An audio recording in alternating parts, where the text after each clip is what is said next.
And you know, I've been doing a little storytelling here in Jonesboro where I go out on the streets and I do walking tours.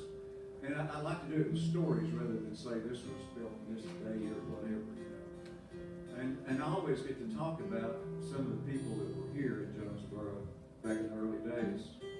Andrew Jackson is you know, he's one of the names that's always mentioned here in Jonesboro. And he came here when he was a young man to practice law, to study law. And we always talk about him staying at the Christopher Taylor House for a little while he was here in Jonesboro. But when you look at Andrew Jackson, you know, he went on from here to become president of the United States. But he had accomplished a lot before he even came here. Andrew Jackson, when he was 13, well, his brothers had joined into the Revolutionary War. When he was 13 years old, he enlisted.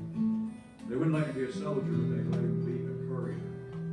His dad had died when he was very young. So he went into the Revolutionary War with his two brothers. One of his brothers very quickly got the fever and died. You know, in these wars, more people died from disease than they did from bullets. So he'd already lost one brother, and then he and his older brother were captured. And they've stayed in a prison camp for quite a long time. He was there where Andrew Jackson was commanded by a British officer to shine his boots, and he refused, just flat out refused. And this British officer took his sword and swung it at Jackson. He blocked with his left hand, and he wore a scar on his forehead and his left hand from the sword of a British officer. He was finally released, he and his brother, but they were so weak, just practically starved to death. And while they were in there, they contracted smallpox. And in a very disheveled state, they left. And his brother died pretty quick after they got out of the prison camp. Andrew Jackson's mother served as a nurse during the Revolutionary War around Charleston, and she went out on the ships and tended to wounded people. And she contracted cholera and died. And Andrew Jackson blamed the death of his two brothers and his mother and the terrible time that he had on the British. Andrew Jackson hated the British. And that brings him here to Jonesboro to start to practice law. The meanest man in Jonesboro was a guy by the name of Russell Bean. And Russell had been gone from Jonesboro for a while, over a year. I think it was about a year and a half. Russell had not set foot in Jonesboro. When he came back, he found that he had a new child that was quite a bit older than it should have been.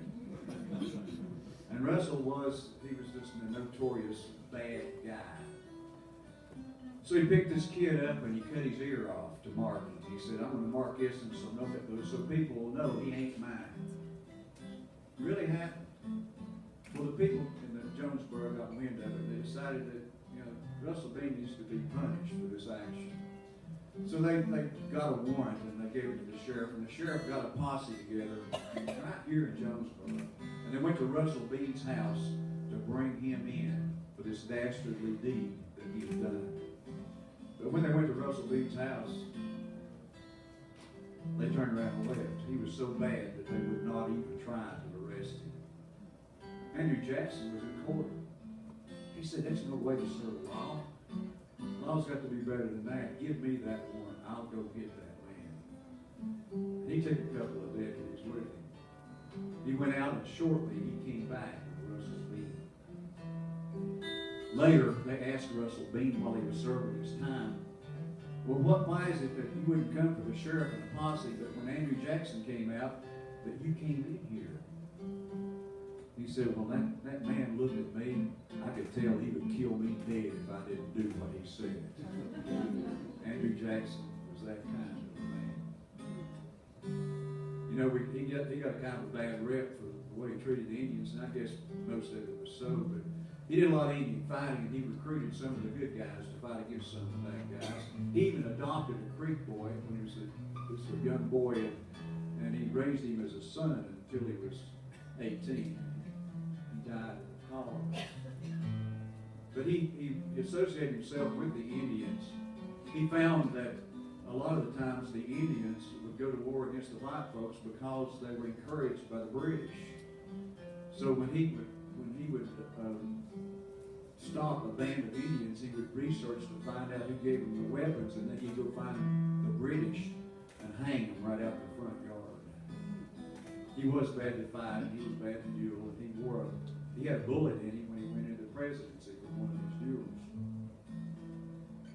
But what made Andrew Jackson famous was when he went down to New Orleans, in your part of the country.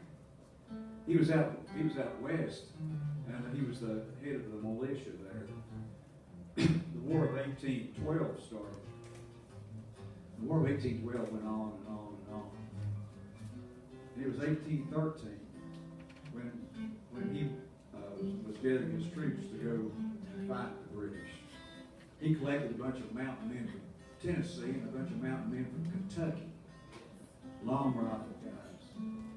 He picked up some of the Indians that he liked, and he went down into New Orleans and he picked up some pirates. But he was summoned to go to New Orleans. They say the song says it was 1814, but the battle really took place in January of 1815. He got to New Orleans with 5,000 men, some regulars, militia, Kentucky riflemen, Tennessee riflemen, Indians, and pirates. And he found the route that the British would come into New Orleans. They had 7,500 men. In 1814, I took a little trip along with Colonel Jackson down the mighty Mississippi. Took along some bacon and I took along some beans, and I fought the bloody British at the town of New Orleans. We fired our guns and the British kept coming, but there wasn't as many as there was a while ago. Fired once more and they began to running down the Mississippi to the Gulf of Mexico. Old Hickory said we could take them by surprise if we didn't fire a musket till we looked them in the eyes. We held our fire till we see their faces well, then we opened up our squirrel guns and really gave them well. We fired our guns and the British kept coming, but there wasn't as many as there was a while ago. Fired once more and they began to running down the Mississippi to the Gulf of Mexico.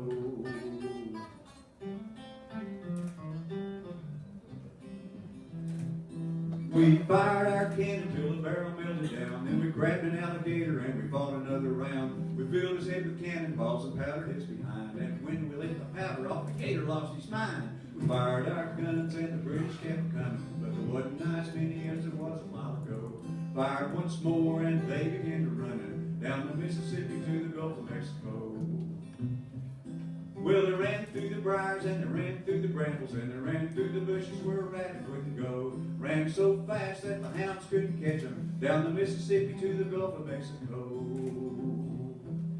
So when I think of Andrew Jackson, I think a lot more than him just kind of hanging around at the Christopher Taylor house while he was in Jonesboro. So you know that right after this song was released, and that was back in the late 60s, there was a bluegrass band got a hold of melody, and they decided that they would write a story song out with this as well. The guys that got a hold of the song was Homer and Jethro. In 1950, we took a little hike along with our scoutmaster down to Lake Niconite. We took along some pizza and we took some sauerkraut, and we went along the river looking for the Girl Scouts. We're the boys from Camp Cucamonga. My mother sent us there for to study nature's ways. Learn to make fire by rubbing sticks together. When we find the Girl Scouts, we'll set the woods ablaze. Well, we went down the river till we seen the girls a swimming. Must have been 100 that pretty young women. They looked so fine that the birds forgot to sing. Then we hid down in the poison oak and didn't say a thing. We're the boys from Camp Cucamonga. Our mother sent us there for to study nature's ways. Learn to make fire by rubbing sticks together. When we find the Girl Scouts, we'll set the woods ablaze. Well, our scoutmaster said we could take them by surprise if we didn't say a thing until we looked them in the eyes. We slid down the river till we kept our eyes glued, and we saw what they were wearing. They were swimming in the... We're the boys from Camp Cucamonga. Our mother sent us there for to study nature's ways. Learn to make fire by rubbing sticks together. When we find the Girl Scouts, we'll set the woods ablaze. Well, they ran through the briars and they ran through the brambles and they ran through the bushes where a rabbit wouldn't go. Ran so fast that we couldn't catch them, from Lake and Eagle Knight all the way to Buffalo. Okay, that's about all we can do with that.